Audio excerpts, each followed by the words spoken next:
사람들은 환경이 사람을 만들어 간다고 생각합니다. 그래서 환경을 변화시키면 사람도 변해가니까 사람을 변화시키기 위하여 좋은 학군으로 자녀들 공부시키러 가고 또 여러 가지 좋은 환경이 있는 곳으로 이사를 가려고 부단히 애를 씁니다. 그런데 여러분, 착각하지 말아야 합니다.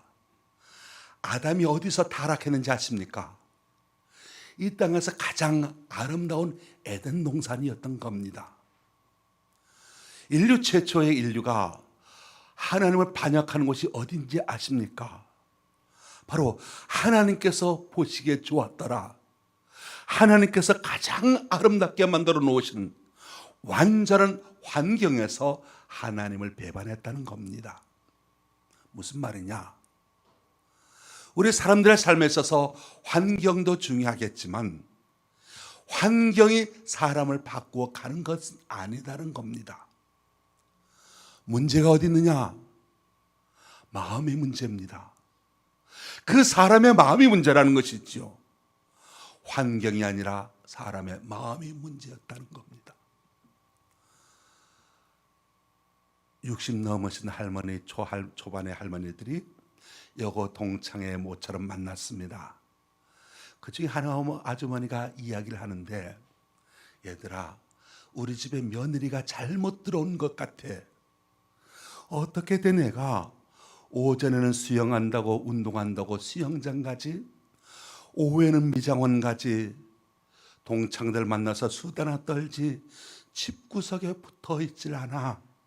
살림을 하는 것인지 마는 것인지 사람을 아무래도 잘못 들인 것 같아.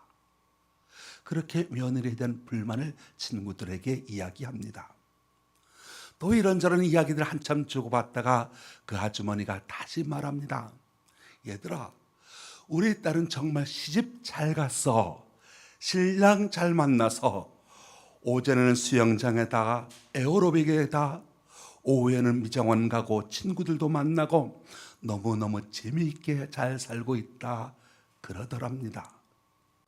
자, 여러분, 며느리나 딸이나 똑같은 생활을 하고 있지만 이 시어머니 며느리에 대한 사랑의 마음이 없으니까 그 며느리가 어떻게 보입니까? 살림은 내팽개치고 싸돌아다닌다, 그렇게 보여지게 됩니다. 그런데 딸한테는 지극한 사랑의 마음이 있으니까 우리 딸 잘 산다, 재미있게 산다, 그렇게 여겨진다는 것이죠. 무엇을 말합니까? 우리 사람의 마음이 세상을 보는, 사람의 마음이 사람을 보는 눈이 되더라는 겁니다. 빨간색 안경을 쓰니까 온 세상이 빨갛게 보이고 파란색 안경을 쓰니까 온 세상이 파랗게 보이는 것 아니겠습니까? 내가 다른 사람을 사랑의 마음을 가지고 보면 세상은 사랑스러워지고, 내가 다른 사람에게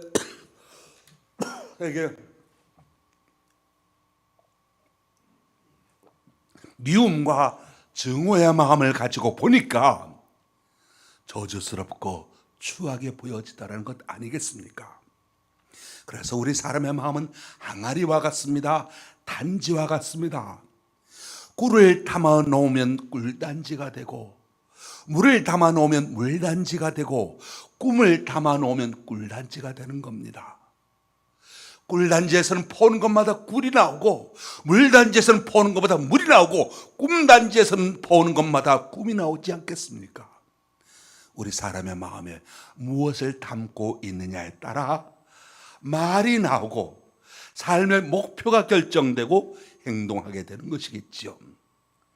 악한 마음을 가지고 있는 사람에게는 악한 말과 악한 행동이 나옵니다.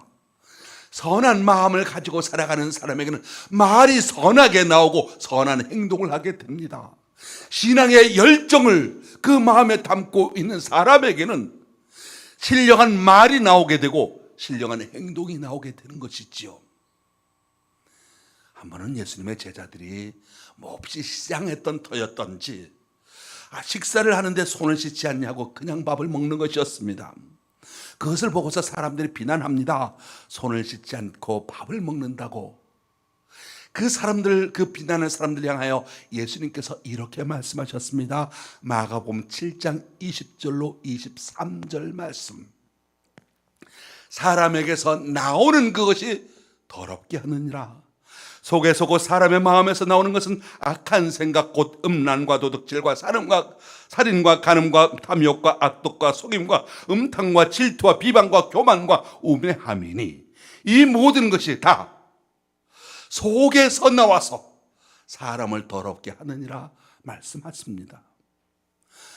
우리를 더럽게 하는 것, 손을 씻지 않고 밥 먹는 것이 아니라 더러운 마음을 가지고 있으니 그 사람에게서 나오는 말이, 그 사람에게서 나오는 행동이 더러워진다라고 하는 것이지요. 하나님께서 노아 시대 이 세상을 물로 홍수로 심판하셨습니다. 그 이유가 무엇이었겠습니까? 창세기 6장 5절. 여호와께서 사람의 죄악이 세상에 가득함과 그의 마음으로 생각하는 모든 계획이 항상 악할 뿐임을 보시고, 사람들이 악한 마음을 가지고 살았습니다. 악한 마음을 가지고 사니까 세상이 악이 가득했습니다. 죄가 땅에 가득했습니다. 하나님께서 그 세상을 심판하실 수밖에 없었던 겁니다. 우리는 외모를 중시합니다. 눈에 보이는 것을 중시합니다. 그래서 화장하는 데 시간을 많이 보내고 옷 맵시 있게 꾸미는 데 관심을 가지고 있고 집을 단장하는 데 많은 돈을 씁니다. 그런데 실제 중요한 건 외모가 아니더라는 것이지요. 눈에 보이는 것이 아니더라는 것이지요.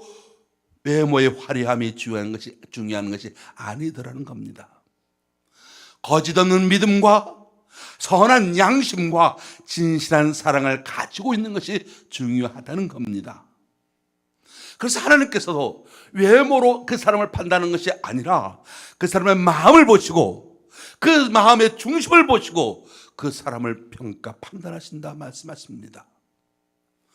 오늘 말씀, 예수님께서 말씀하신 산상수훈의 8가지 팔복 중에서 6번째 복으로 마음이 청결한 자는 복이 있나니 저희가 하나님을 볼 것이미요 라고 말씀하고 있습니다. 마음이 청결한 자가 복이 있다 말씀하십니다. 즉 우리의 삶에 일어나고 있는 모든 문제들이 어디에서 일어나고 있느냐, 그 문제가 일어나게 되는 것을 통찰력 있게 꿰뚫어보고 하시는 말씀인 거지요. 한 번은 최초의 우주인으로 달을 산책하고 돌아온 어윈 대령에게 이분이 헝가리 어느 대학에서 달나라에 다녀온 달을 탐사했던 강의를 하고 있었습니다. 그때 어느 학생이 질문을 합니다. 소련의 우주인들은 달나라에 갔다 와서 유리 가가리는 말하기를 하늘을 아무리 살펴보아도 하나님이 안 보인다고 말했는데 당신은 달에 갔다 와서 우주에서 하나님의 영광을 보고 찬양했다고 말씀하십니다. 어떻게 해서 하나님을 볼 수 있다는 말입니까? 라고 질문을 합니다. 그때 어윈 대령이 대답합니다. 마음이 청결한 자는 복이 있어서 하나님을 볼 수 있습니다. 그렇게 대답했다고 합니다. 물체는 우리가 눈으로 보지요. 음악은 우리가 귀로 듣지요. 음식은 혀로 맛보지요. 지식은 두뇌로 인식하지요. 마찬가지로 하나님은 어떻게 볼 수 있느냐? 하나님은 영이시기에 우리의 영안을 통해서, 마음의 눈을 통해서 하나님을 볼 수 있다는 것입니다. 그래서 에베소서 1장 18절 사도 바울이 에베소 교인들을 위하여 이렇게 기도합니다. 마음의 눈을 밝히사 하나님 세계의 부요를 볼 수 있게 해달라고 그렇게 기도하고 있습니다. 마음이 청결한 자는 복이 있나니 하나님을 볼 것이요. 하나님을 본다고 했습니다. 하나님을 본다는 것이 무슨 뜻이겠습니까? 하나님을 영적으로 만난다는 것입니다. 하나님의 말씀이 믿어진다는 것입니다. 하나님의 신령한 세계를 눈으로 볼 수 있게 되는 것을 말합니다. 하나님을 볼 수 있다는 건 하나님의 뜻을 분별하고 그 뜻에 순종하며 그 말씀의 자신을 일치시키는 것을 말하죠. 그러면 이렇게 하나님을 볼 수 있는 눈을 가진 사람에게 어떤 복이 있겠습니까? 그 사람은 바로 우리 주님께서 말씀하시기를 마음이 청결한 자라고 했습니다. 마음이 청결한 자는 복이 있나니 말씀하지요. 마음이 청결하다. 미국 정신건강협회에서 행복한 생애를 위한 정신건강 6대 원칙을 이렇게 가르치고 있습니다. 첫째는 너그러워지라는 겁니다. 자신과 남에 대해서 여유로운 마음을 가지라는 것이지요.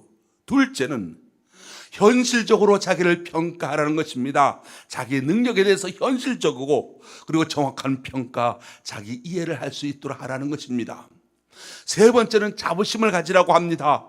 남들이 뭐라고 하는 말에 얽매이지 말고 자신의 성취에 긍지를 가져라는 겁니다. 네 번째, 무엇을 하든 최선을 다하여 그것으로 만족하라는 겁니다. 후회는 어떤 경우에 후회를 하느냐? 실수했기 때문에 후회하는 것이 아니라 최선을 다하지 못했기에 후회가 된다는 겁니다. 다섯 번째, 명랑하게 살라는 겁니다. 물론 명랑하기 어려운 환경에 놓일 때도 있습니다. 그래도 쾌활하려고 노력하는 것이 있죠. 여섯 번째, 마음을 맑게 하라고 합니다. 불의로한 것, 악한 것, 거짓스러운 것은 생각하지 말고 항상 선하고 긍정적이고 올바른 것을 생각하며 살라는 겁니다.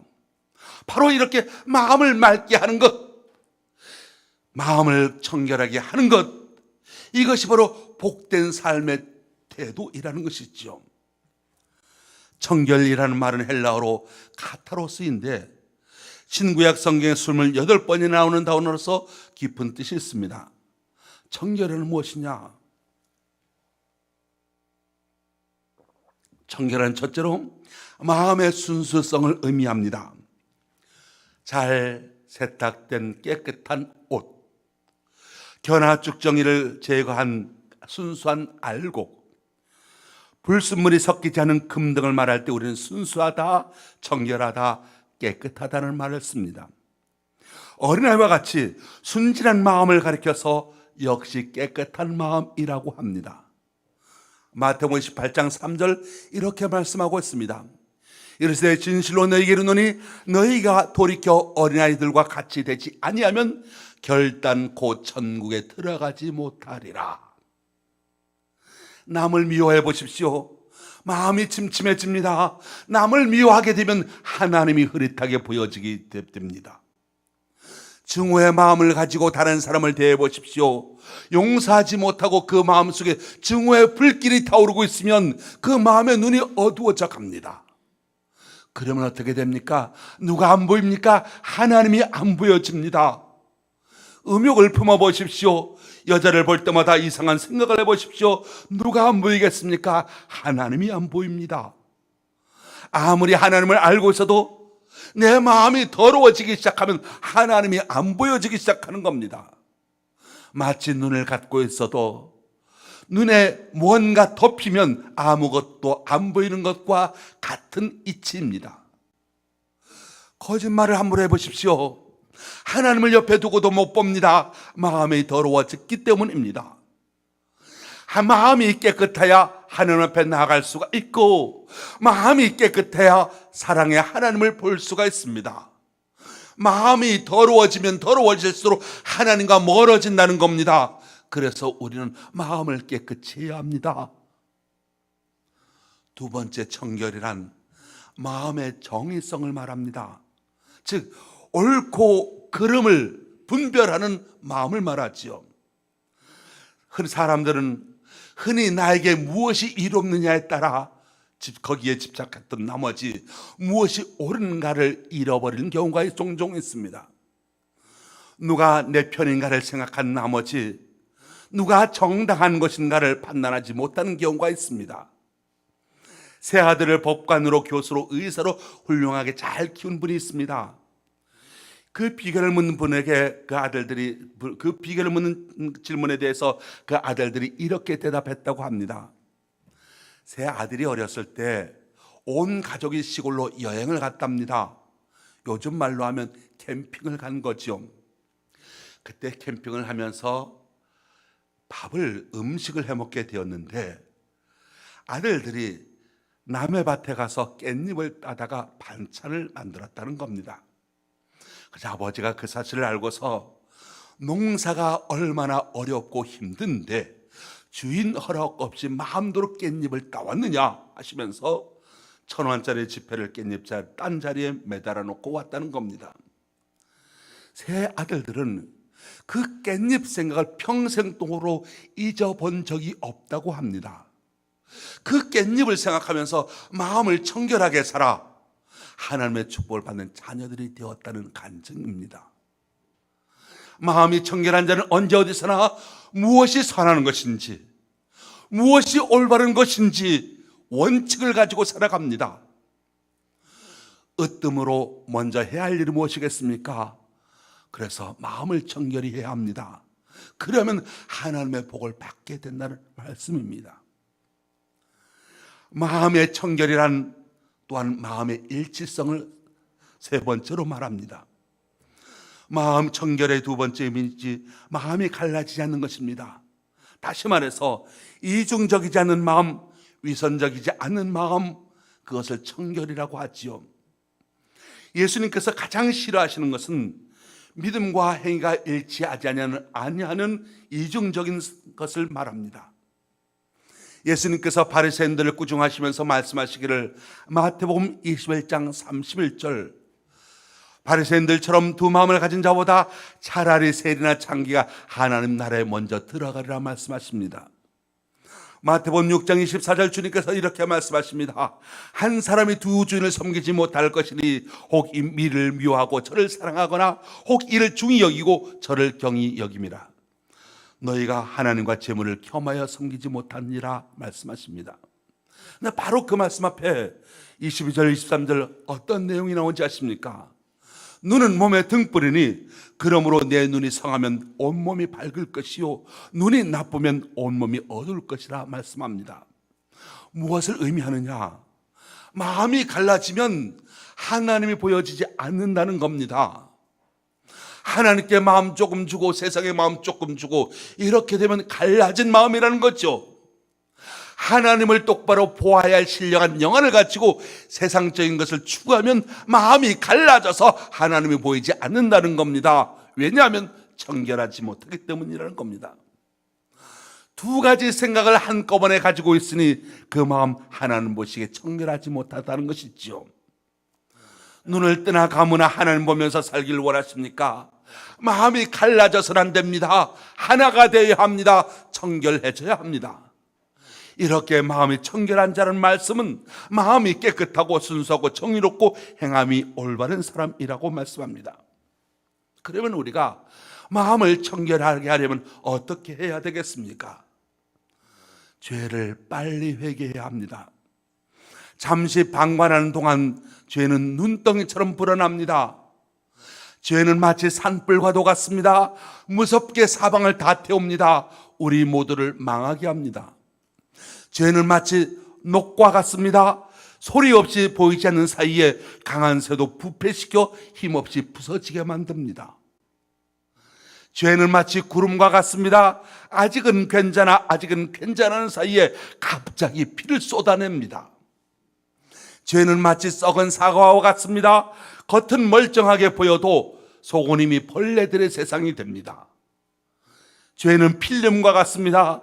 보통 때는 무슨 내용이 들어있는지 보이지 않지만 현상의 날에 그 속이 샅샅이 드러나게 된다는 겁니다. 죄는 달팽이 집과 같습니다. 겉은 얕게 보이지만 들어갈수록 깊어집니다. 그래서 죄는 생각날 때 빠르게 회개해야 한다는 겁니다. 그래서 마음을 청결하기 위해서는 첫째로 진실한 회개가 있어야 합니다. 이사야서 1장 18절 오늘 보면 이렇게 말씀하고 있습니다. 여호와께서 말씀하시되 오라 우리가 서로 변론하자. 너희의 죄가 주홍 같을지라도 눈과 같이 희어질 것이요 진홍같이 붉을지라도 양털같이 희게 되리라. 이사야는 권면하기를 이사야 55장 7절 악인은 그의 길을 불의한 자는 그의 생각을 버리고 여호와께로 돌아오라. 그리하면 그가 긍휼히 여기시리라. 우리 하나님께로 돌아오라. 그가 너를 어깨 용서하시라 말씀하고 있습니다. 주님 앞에 나오라는 것입니다.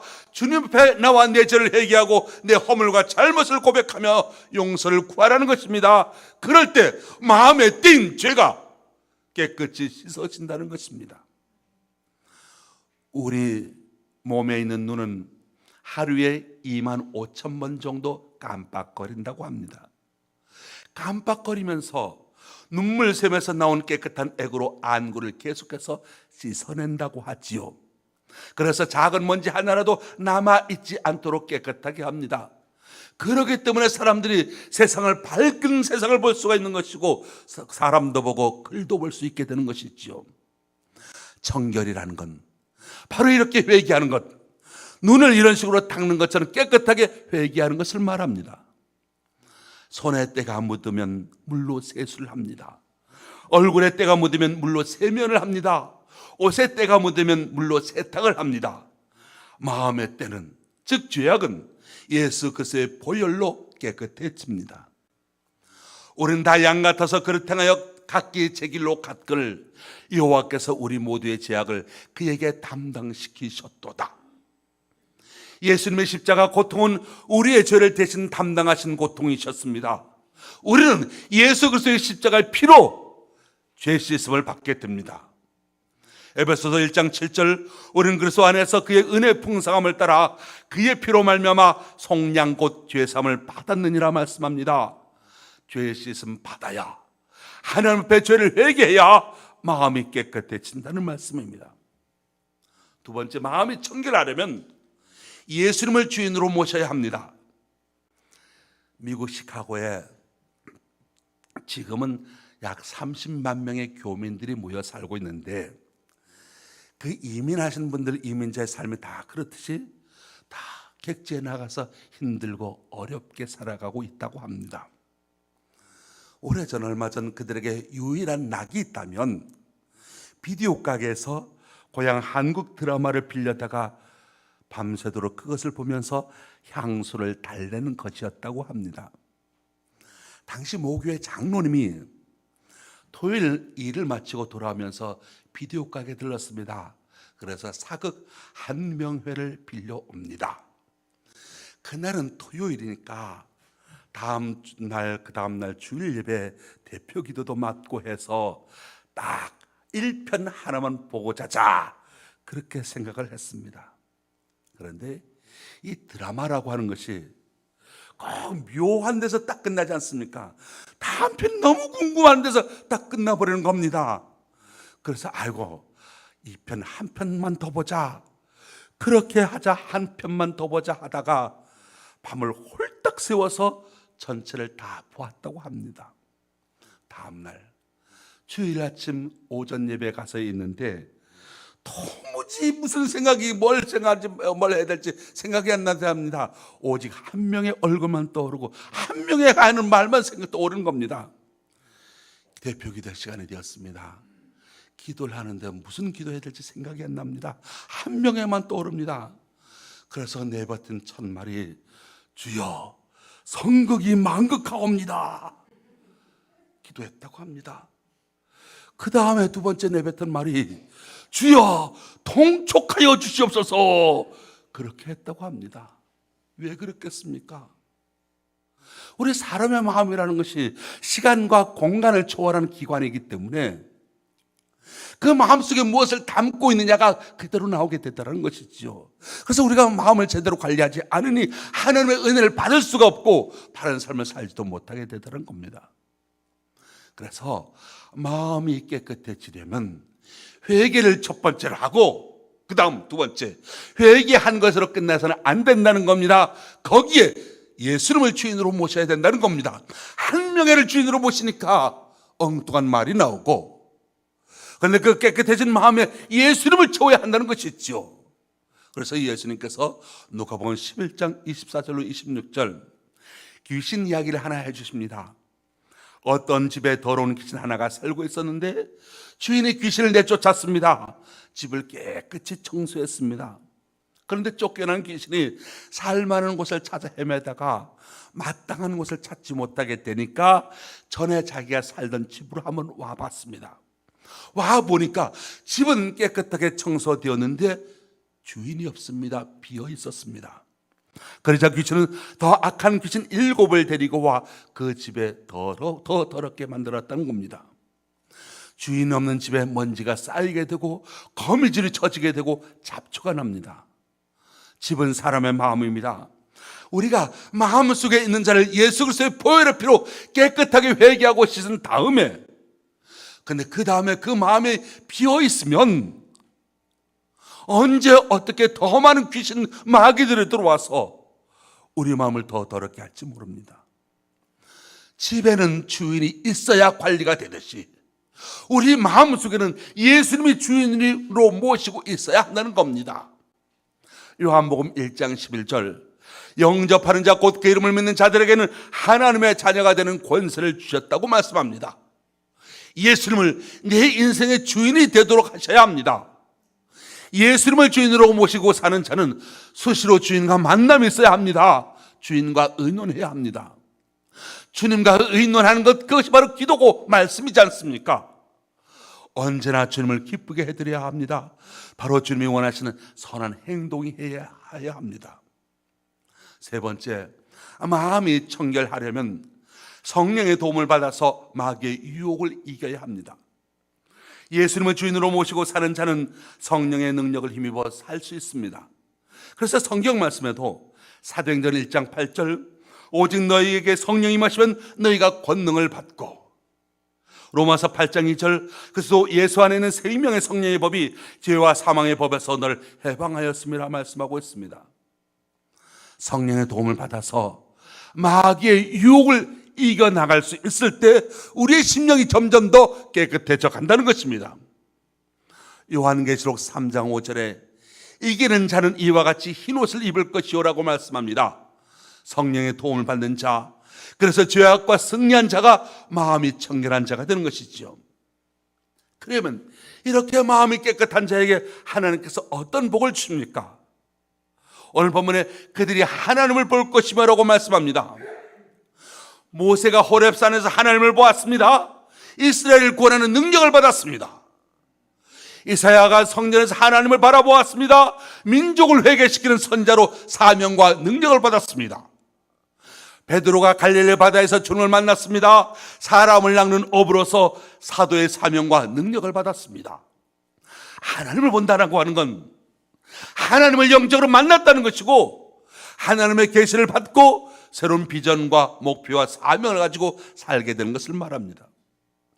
그래서 하나님을 바라본 자는 꿈이 있게 되고 목표가 있게 되고 삶의 방향이 있고 희망이 있습니다.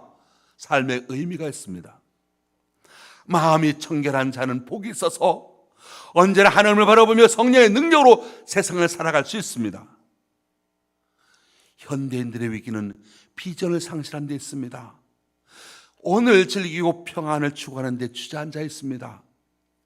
여러분, 겸허하게 자신을 살펴보십시오. 왜 비참한 마음이 들겠습니까? 누가 눈에 보이지 않기 때문이겠습니까? 하나님이 눈에 안 보이니 비참해져 가는 겁니다. 왜 날마다 힘을 잃고 주저앉아 있겠습니까? 전능하신 하나님이 눈에 보이지 아니하니까 힘을 잃고 주저앉아 있는 겁니다. 이유가 어디 있느냐? 원인을 찾아야 합니다. 내 가정이 왜 이 모양이냐? 탄식 말고 원인을 찾아야 합니다. 우리 부부 사이가 왜 이렇게 사나운가? 이유를 찾아야 합니다. 내 자식이 왜 저 모양인가? 이유를 찾아야 합니다. 하나님을 바라보며 살면 그런 일이 생기지 않습니다. 거룩하신 하나님, 자비로우신 하나님, 영광 중에 계신 하나님이 우리의 마음속에 좌정하고 계시다면 세상 사람들이 당하는 그 고통의 문제들이 우리에게 영향을 줄 수 있겠습니까? 마음이 청결한 자는 진정으로 복 있는 사람입니다. 세상을 보지 마십시오. 세상에 속게 됩니다. 사람을 보지 마십시오. 사람에게 실망하게 됩니다. 마음이 청결한 자는 복이 있나니 하나님을 볼 것이며, 사랑하는 성도 여러분, 우리는 하나님을 바라보며 살아야 합니다. 사랑하는 성도 여러분, 우리는 하나님을 가까이 하며 살아야 합니다. 그것이 바로 우리가 승리하는 비결이고, 우리가 이 땅을 밝게 사는 비결이고, 그리고 이 세상 사람 앞에서 무엇인가 보여줄 비결이 되는 겁니다. 범선이 한창 태평양 대서양을 누비던 시대에 선원이 되겠다고 배에 오른 젊은이를 훈련시킬 때면 배 꼭대기로 올려보낸다고 합니다.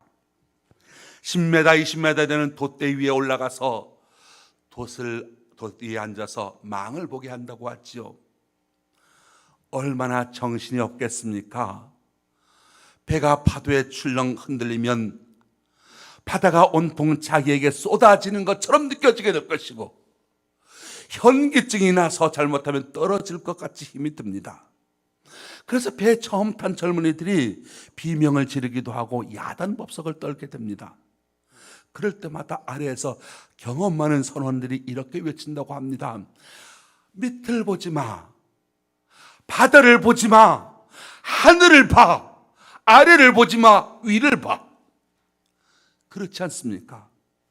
위를 보고 하늘을 바라보면 아무리 배가 요동을 친다 하더라도 두렵지 않습니다.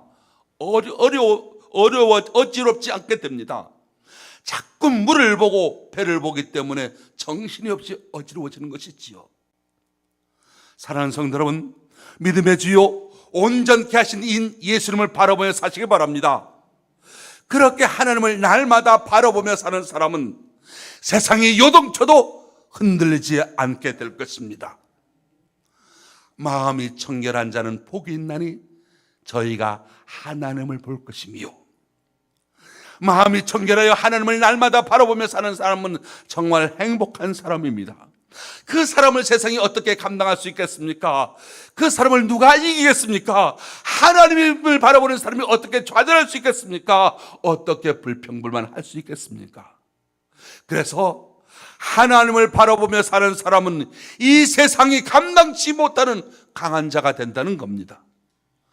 광암교회 성도 여러분, 우리 모두 이와 같은 사람이 될 수 있게 되기를 바랍니다. 여러분에게 이와 같은 은혜가 임하게 되시기를 예수님의 이름으로 축원합니다. 기도하겠습니다. 하나님 아버지, 우리의 심령이 가난하고 애통하며 온유함으로 말미암아 의에 주르고 목마른 자들이 다 되게 하여 주옵소서. 우리의 마음이 자비롭고 깨끗하게 되기를 원합니다. 무엇보다도 마음을 청결히 함으로 우리의 마음속에 하나님의 모습을 담아내게 하시고, 우리의 청결한 마음으로 하나님을 바라보게 하여 주옵소서. 이 한 주간 하나님의 면전에서 기뻐하며 즐거워하며 감사하며 청결하게 깨끗하게 살게 하여 주옵소서. 예수님의 이름으로 기도합니다. 아멘. 423장 찬송하겠습니다.